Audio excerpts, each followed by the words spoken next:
ଖୋର୍ଦ୍ଧା ପଲ୍ଲୀଶ୍ରୀ ମେଳା ଓ ସୁଭଦ୍ରା ମେଳାର ତୃତୀୟ ସନ୍ଧ୍ୟା।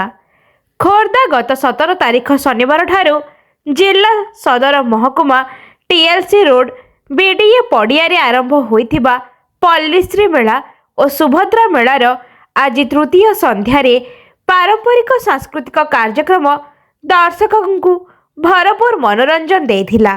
ଓଡ଼ିଶାର ବିଶ୍ୱବିଦିତ ଶ୍ରୀ ଜଗନ୍ନାଥ ମହାପ୍ରଭୁଙ୍କ ସଂସ୍କୃତିର ରାଜ୍ୟ ଏବଂ ଓଡ଼ିଆ ଅସ୍ମିତାର କିମ୍ବଦନ୍ତୀ ଓଡ଼ିଶାର ବିଭିନ୍ନ ଜିଲ୍ଲାର ପାରମ୍ପରିକ ନୃତ୍ୟ ଓ ସଙ୍ଗୀତ ଦର୍ଶକମାନଙ୍କୁ ବେଶ ମନୋରଞ୍ଜନ କରିଥିଲା।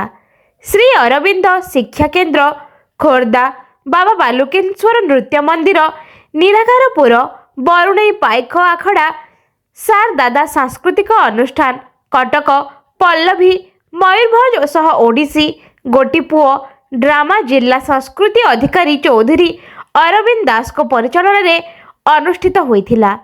ଖୋର୍ଦ୍ଧା ଜିଲ୍ଲାର ପାଇକମାନଙ୍କର ବୀରତ୍ୱର ଗାଥା, ପାଇକ ଯୋଦ୍ଧା ଯୁଦ୍ଧ ତଥା ପାଇକ ଆଖଡ଼ା ନୃତ୍ୟ ବହୁ ସଂଖ୍ୟାରେ ଦର୍ଶକମାନେ ଉପଭୋଗ କରି ସାଂସ୍କୃତିକ କାର୍ଯ୍ୟକ୍ରମକୁ ଭୂୟସୀ ପ୍ରଶଂସା କରିଥିଲେ।